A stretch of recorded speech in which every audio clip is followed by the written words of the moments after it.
They say championships are won in the ring. But legacies are built right here. One choice, one draft pick. That's all it takes to shift the balance of power forever. To spark a legendary rivalry, or to completely rewrite the history books. Tonight, we see who the GMs see as the present and the future. The few superstars that have their name called tonight must live up to the selection. And the ones without a home will try to provide an impact drastic enough to become undeniable to the showrunners. The GMs are on the clock. Current champions remain. The remaining rosters are completely blank. And the future of this universe is up for grabs. Welcome to the draft.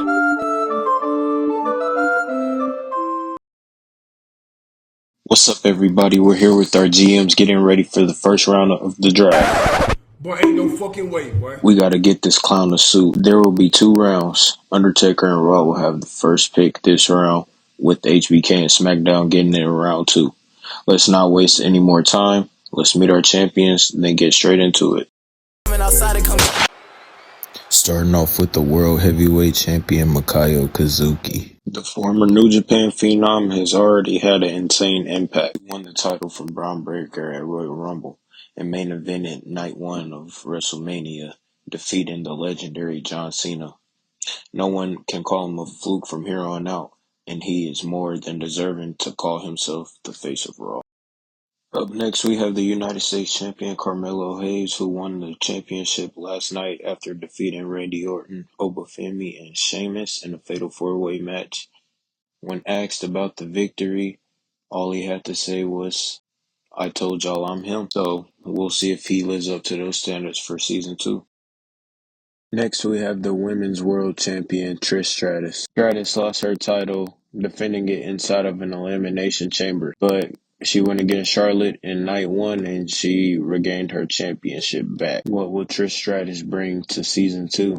Last and certainly not least, we have the Storm, Jade Cargill. He won the Women's Intercontinental Championship back when it was introduced at SummerSlam and was able to successfully retain against Nia Jax and Becky Lynch. Will the Storm continue to keep her dominance up?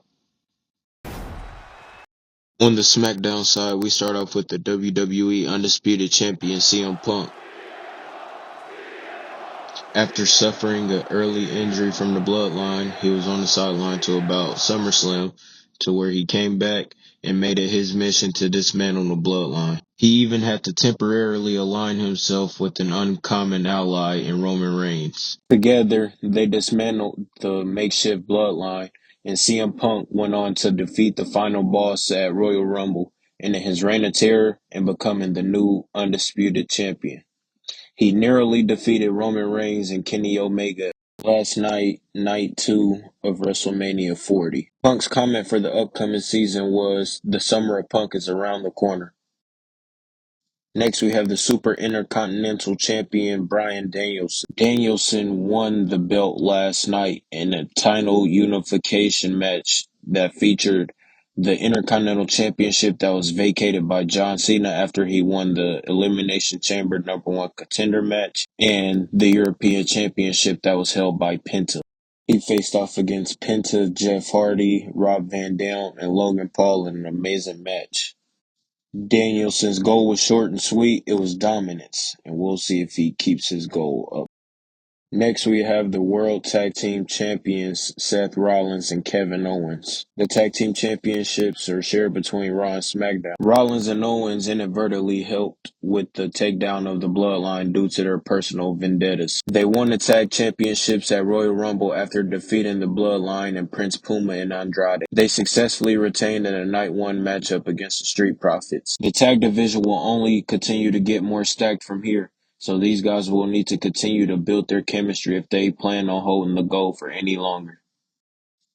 Next, we have the WWE Women's Champion, Julia. The Beautiful Madness was last season's Women's Royal Rumble winner, and she won the championship after successfully defeating her best friend Stephanie Verkeer last night and a matchup that ran for 29 minutes and left both women needing medical attention. Julia's goal for this year is to never lose her championship. And last and certainly not least, the genius of the sky, the women's U.S. champion, Io Sky. Io won the championship from Liv Morgan last night, even with Dominic getting involved and striking her with the championship. Io's goal is to be the greatest women's wrestler on the planet.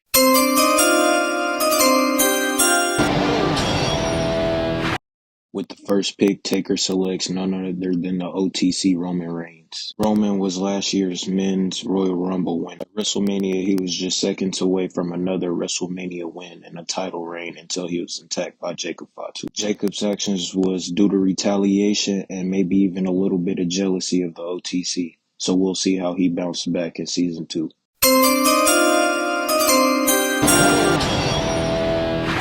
HBK selects Badass Braun Breaker with his first pick. The young star was Raw's Mr. Money in the Bank winner last year and already has a world title reign underneath his belt. Opportunities are endless for him, and I'm sure he'll keep a close eye on both CM Punk and Bryan Danielson.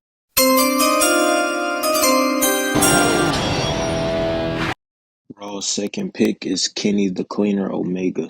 Kenny was SmackDown's Money in the Bank winner last year, and he attacked CM Punk on the Friday before Mania, announcing that he will be cashing in and turning Roman Reigns versus CM Punk into a triple threat match. As we know, he came up short, so I'm excited to see how he will bounce back in Season 2.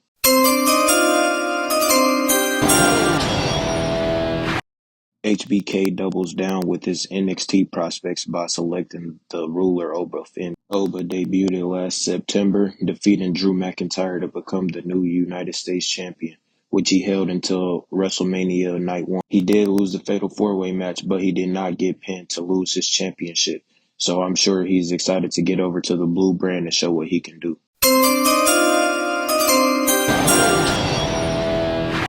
With the third pick, Taker selects Jacob and Zilla Fatu along with Tama Tonga. Jacob was the first crack in the bloodline, turning on Rock and Solo at Survivor Series and aligning with Zilla Fatu.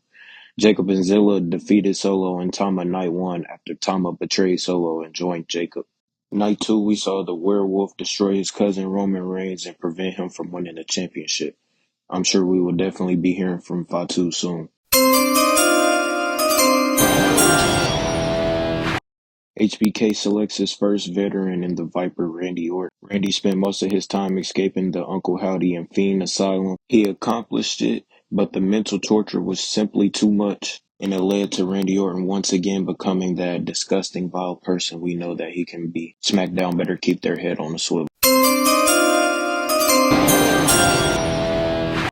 With his next pick, Taker takes Imperium. They now have Kazuki, Roman, Kenny Omega, and Gunther under one roof. Gunther brought over the IWGP Heavyweight Championship and had a dominant reign, but he was the only one out of the Kazuki, Braun, and Gunther saga to not get his hands on a world championship. So surely he'll try to find a way to weasel his way back into the title picture.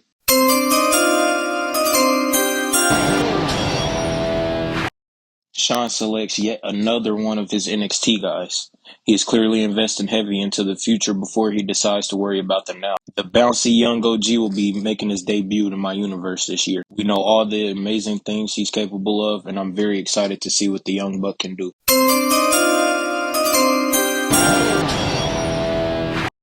Aleister Black is heading over to the Red brand. He will be making his debut in my universe as well, and I'm excited to see what he can do too. We all know he has championship potential, but the question is, will he actually reach that potential, or will his window fade to black?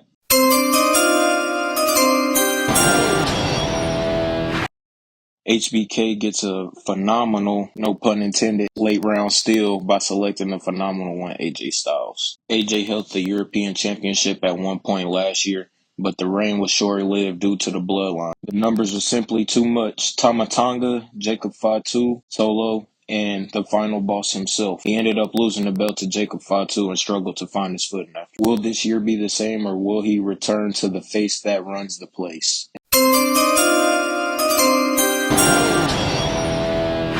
The draft continues to heat up as Undertaker selects the Lucha Brothers with his next selection. As you know, Penta was a former European champion who lost his belt last night at WrestleMania, and his brother Rey Fenix will be making his debut in my universe. The extreme high-flying duo will surely make an impact on this brand.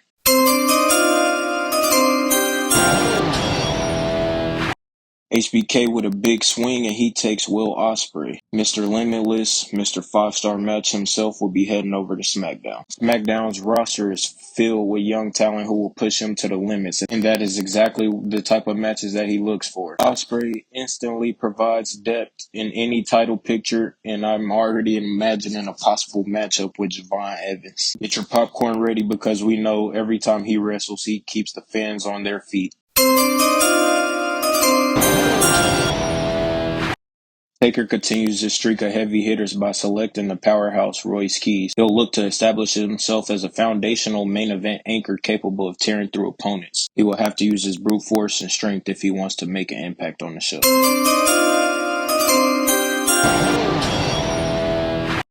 Proto-star Kyle Fletcher is heading over to SmackDown. He's a phenomenal young athlete capable of stealing the show at any moment. He will be a premier building block for the future, and he will provide depth in any title scene.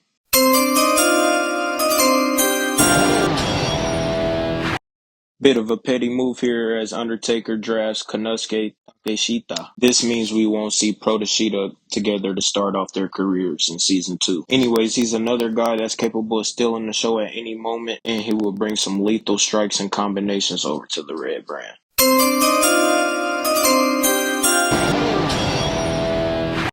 SmackDown just got a whole lot more charismatic by bringing in the Street Profits. They are already one of the most entertaining tag teams of all time, and they will need to use their raw power and athleticism to once again take over the tag team division. As we know, they lost last night to KO and Seth, so they will need to get back to the drawing board if they want to score another opportunity at the championships.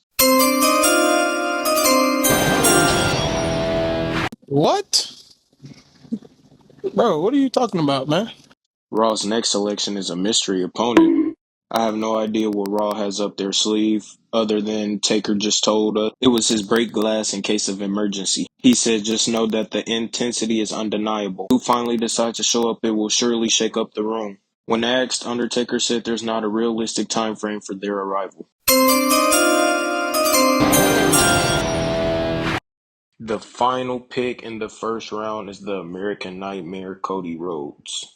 He goes back to the Blue Brand, which is where he was last year. He became our inaugural WWE Undisputed Champion, which was a ripple effect that led us to where we are right now today. Solo and the Final Boss described this moment as Cody messing everything up for the family. This led to the Bloodline's reign of terror as we know it. Jacob Fatu later joined Solo and Tama Tonga. The Final Boss will reveal himself as the true leader and fought Cody Rhodes at SummerSlam, where he took his Undisputed Championship. Following this, The Rock immediately stripped Cody of his rematch clause, and Cody struggled to find his footing from there. At one point, the Bloodline held the undisputed European and Tag Team Championships, not leaving Cody much wiggle room. He will have to get creative if he wants to once again become the QB1 of SmackDown, especially under The Rock's new leadership. Round 2.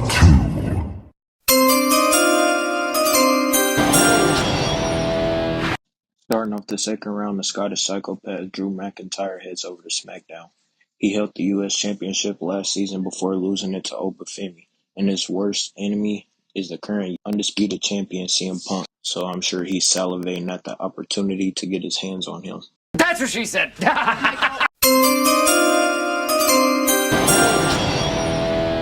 Trick Willie is heading to Raw. His charisma is off the charts and he's ready to trick slap anyone that gets in his way. He will be making his debut, and he joins his frenemy and former brother, the United States champion Carmelo Hayes. Will this be the year of Whoop That Trick?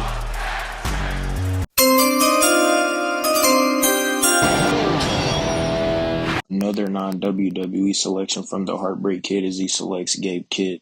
He's a brutal striker with ferocious intensity, giving him all-time potential. But he's joining the likes of Brian Breaker, Obafemi, and Bryan Danielson, so he's going to have to be willing to do just that to make an impact.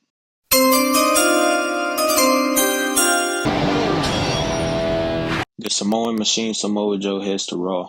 He does what he wants, when he wants, and there's nothing you can do about it. Unless you want to fight him, of course. He doesn't need the championships or the accolades at this point in his illustrious career, but you'd think he'd want to get his hands on a WWE World Championship this time around.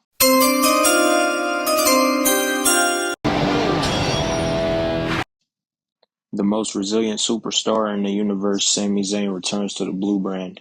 Sami didn't make much of an impact last year, so he will need to once again break through a glass ceiling to get the world championship that he has never won.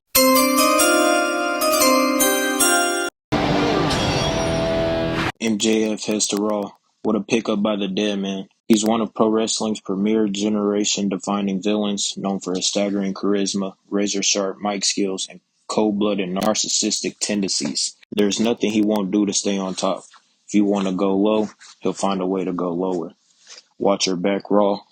And he says to always remember that MJF is better than you.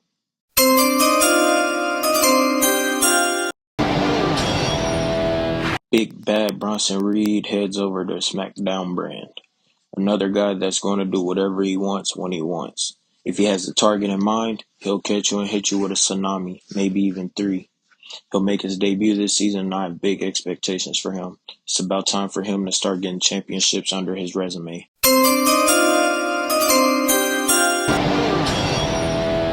The Punisher Ilya Dragunov heads over to Raw. He was our inaugural Intercontinental Champion, which he held for 4 months. At one point, it looked like there was a challenger for Ilya, but at SummerSlam, he was challenged by John Cena. Cena won the match and never lost the belt after that. I believe Ilya is bound for another dominant season, but it's a big mountain to climb, which I'm sure that's no problem for him. With the names we have on Raw, we know there is no fight that he is willing to turn down.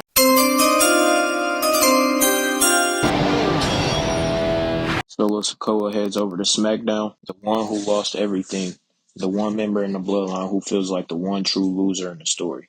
Jacob turns on them and ends up with Tommy and Zilla.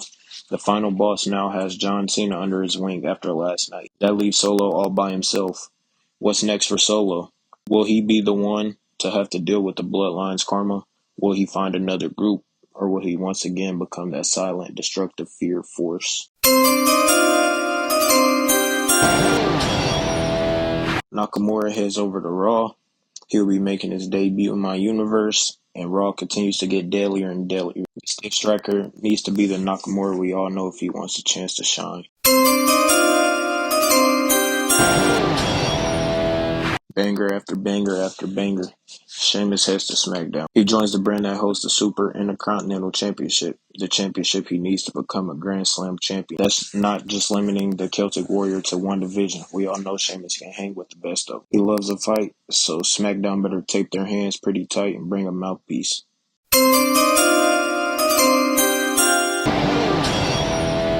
There's a clear theme of power going on in Raw. Undertaker wants the biggest and the baddest the world has to offer. Rusev is a one-man wrecking machine capable of taking out entire factions on its own. He's going to send wavelengths through the locker room, and I'm intrigued to see who has the guts to get in his way. Yoda Tsuji comes over to the universe. HBK goes big with his final live selection. He has a great rivalry and incredible matchups with the World Heavyweight Champion Makayo Kazuki over in New Japan. Tsuji currently leads that matchup 31, so it's clear he's a dominant force that's not to be messed with. The 2-time IWGP Heavyweight Champion provides some fresh star power for the Blue Brand. With his second to last pick, Undertaker selects Kevin the Jet Knight. He's fast, he's flashy, he's cocky, but his talent is through the roof. He's only 29 years old, so his career is just getting started. This was an excellent strategic building piece for the Undertaker. He'll be a factor in any title division now and in the future. And with this final live selection, Undertaker selects the prodigy Roxanne Perez. Back-to-back smart picks for Taker, as both talents will be heavily involved in the now and the future. Perez is also the first woman off the board, giving Taker an advantage before the women start flying off the board. With Belair, Flair, and Lynch and others still on the board, clearly Taker sees a lot in the prodigy. This concludes our live draft. Before we announce their off-screen draft picks, let's take a quick look at the Raw side. Those off-screen selections include All Ego Ethan Page, Finn Balor, Dirty Dom, and JD, Ricky Saints, Chad Gable, the Queen Charlotte Flair, who has a rematch clause for the Women's World Championship, Rhea Ripley, Zarya, Tiffany Stratton, Becky Lynch, Blake Monroe, and the Juggernaut Jordan Grace. And a quick look at SmackDown. SmackDown's off-screen selections includes the Uso Penitentiary, So warning shot. Can you save my every dirty soul for me? Braxium, your favorite tag team's favorite tag team, FTR, Bianca Belair, Stephanie Vaquer, who has a rematch clause for the WWE Women's Championship when healthy, former Women's United States Champion Liv Morgan and Raquel Rodriguez, Sol Ruka, Fatal Influence, Lash Legend, Naomi, and last but not least, Lyra Valkyria. Thank you for tuning in to Season 2's draft. By the time you'll be seeing this, it'll be my birthday, and all I ask is that you like, comment, subscribe, and share with a friend. This year will be a wild one indeed, so be sure to stick around to see how the fallout from Season 1 plays out. Thank you for the support, and I'll see you soon for Episode 1. Peace. I'm on my way, tryna get to the gas. I smash on the gas and they been moving fast. I'ma throw a chick while she shaking her ass. She say beating her ex nigga left in the past. I don't get no fuck what they people think about me. Try to act out on no social sites, but I know that you still think. Come on, let's get it on. Come on with that shit, I never run. I say this every song, don't run up on me, bitch. I keep a gun, and this